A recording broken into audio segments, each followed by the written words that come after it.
खुरम साहब, आपके ख्याल में महंगाई में कमी ना आना, इसकी क्या वजह है? जी अस्सलाम वालेकुम।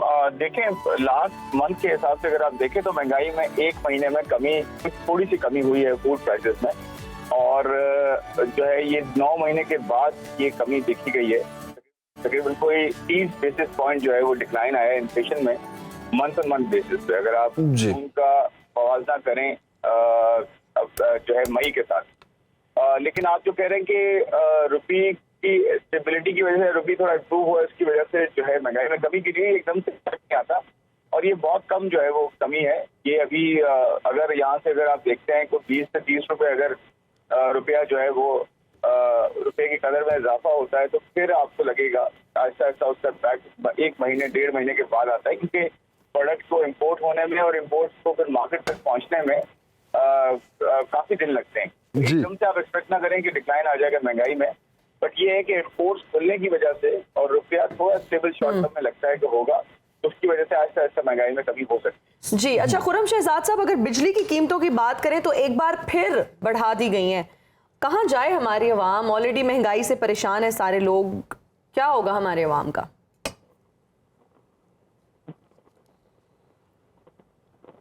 खुरम शहजाद साहब, आपको आवाज आ रही है?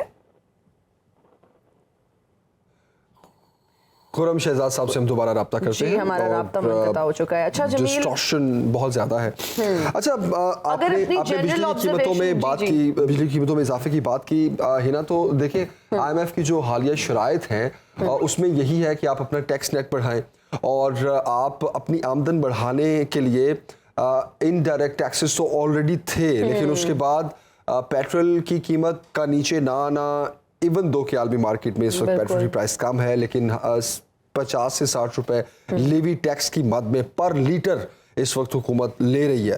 तो हुकूमत का खजाना तो भरता जा रहा है अल्हम्दुलिल्लाह माशाअल्लाह, लेकिन अवाम जो है वो शदीद परेशान है। लेकिन हुकूमत का खजाना भरने के बावजूद अवाम को रिलीफ नहीं मिल रहा। इसकी रीजन क्या है बिल्कुल समझ नहीं आ रही। और जमील, अगर खुरम साहब कह रहे थे इंपोर्ट्स की बात कर रहे थे, मैं जरूर उनसे पूछना चाहूंगा कि पिछले दिनों LCs बंद थी, डॉलर ना होने की वजह से इंपोर्ट्स बंद थी। अच्छा, अब इंपोर्ट अगर खुल भी जाती हैं, खुरम शहजाद साहब हमें ज्वाइन कर चुके हैं। अच्छा खुरम साहब, आपने इंपोर्ट्स की बात की कि इसका जो इफेक्ट है वो आने वाले दिनों में हमें नजर आएगा। इंपोर्ट्स खुली हैं तो 1 महीने तक जब हमारी ये ट्रेडिंग शुरू हो जाएगी तो उसके बाद मजीद कमी आएगी महंगाई में। लेकिन सर, आपको नहीं लगता कि उसमें भी टैक्सेस की भरमार है और इंपोर्ट्स जहां महंगी हो रही हैं वहीं वो चीजें मार्केट में महंगे दामों ही फरोख्त होंगी?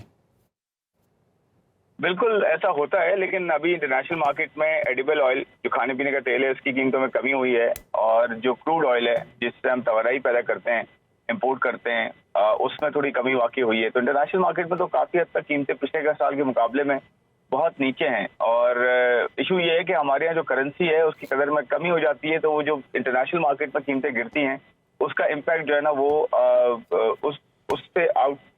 उसे कैंसिल हो जाता है, यानी कि उससे बराबर हो जाता है। अगर हमारी रुपया जो है वो ज्यादा डेप्रिशिएट ना हो तो हमें वो जो इम्पैक्ट इंटरनेशनल मार्केट का वो मिलता है अगर नीचे आती की। तो इस तरह ऊपर जाती है तो डेफिनेटली उसका भी जो है नुकसान होता है। तो मुझे लगता है कि आने वाले दिनों में शॉर्ट टर्म में आपको महंगाई में थोड़ी सी रिस्पाइट मिल सकती है, लेकिन आपकी बात बिल्कुल ठीक है कि टैक्सेस में इजाफा है और उसके साथ साथ IMF प्रोग्राम में आप दोबारा से जा रहे हैं, तो उसकी वजह से आपको इलेक्ट्रिसिटी की प्राइसेस, एनर्जी की प्राइसेस बढ़ानी होंगी, क्योंकि आपका सर्कुलर डेट है और ये सब इश्यूज हैं। आपके यहाँ बिजली सही से पहुंचाई नहीं जाती है, उसके बड़े लॉसेज होते हैं, लाइन लॉसेज जिसे कहते हैं, उसकी वजह से आपके यहाँ जो है वो बिजली महंगी करने की बात हो रही है। तो बिजली जब महंगी होती है तो डेफिनेटली उसका रास्ता यह है कि बिजली महंगाई के बिल्स में जो है उसका, बिजली के बिलों में उसका इम्पैक्ट आता है, बल्कि उसका इनडायरेक्ट इम्पैक्ट भी प्रोडक्ट्स पे आता है।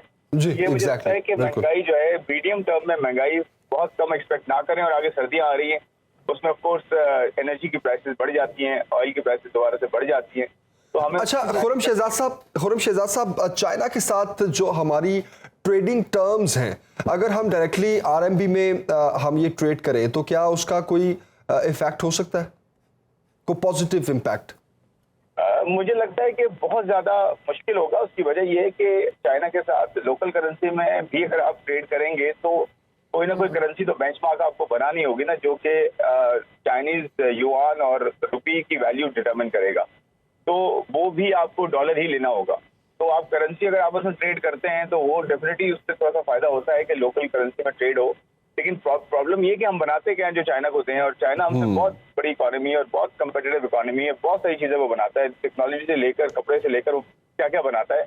हम जी। अपनी इकोनॉमी में प्रोडक्टिविटी तो लाएं, एटलीस्ट हम इस काबिल तो हों कि हम चीजें बना सकें और अच्छी कीमत पे बना सकें, ताकि चाइना हमसे ले तो सही। इस वक्त तो चाइना के साथ हमारा ट्रेड नेगेटिव है, सबसे ज्यादा ट्रेड डेफिसिट चाइना के साथ है, यानी कि हम वहां से सबसे ज्यादा इंपोर्ट करते हैं जी। और सबसे कम एक्सपोर्ट करते हैं। तो पहले अपनी इकोनॉमी में वो प्रोडक्ट तो क्रिएट करें जो चाइना हमसे खरीदे, फिर आप बिल्कुल। ट्रेड की बात करें, बिल्कुल सही। फिर आप ट्रेड करेंसी की बिल्कुल बिल्कुल सही। सही। खुर्रम शहजाद साहब, बहुत शुक्रिया हमें ज्वाइन करने के लिए। अगर आप गैर जानिबदार और बेलाग तज्जियों और तबसरों में दिलचस्पी रखते हैं तो अभी सुनो न्यूज़ का यूट्यूब चैनल सब्सक्राइब कीजिए और बेल आइकन पे क्लिक कीजिए।